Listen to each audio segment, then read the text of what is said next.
What we know is that 95% of executives require financial justification before they make a big purchase. So the company that can communicate ROI wins.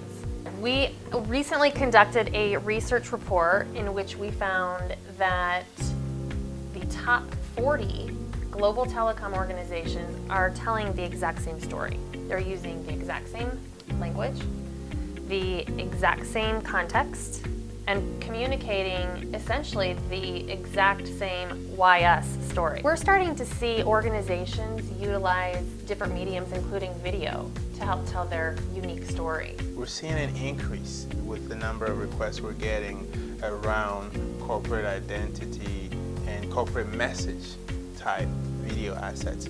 So basically, the way that companies are addressing this issue of differentiating themselves is to create company overviews or product or solution overview where you go in depth into understanding exactly what the company is, what they're about, what they're doing, and how they're doing it, right? So with that process, they get to send a very unique message along with visuals to kind of paint that picture about what makes them unique in the marketplace.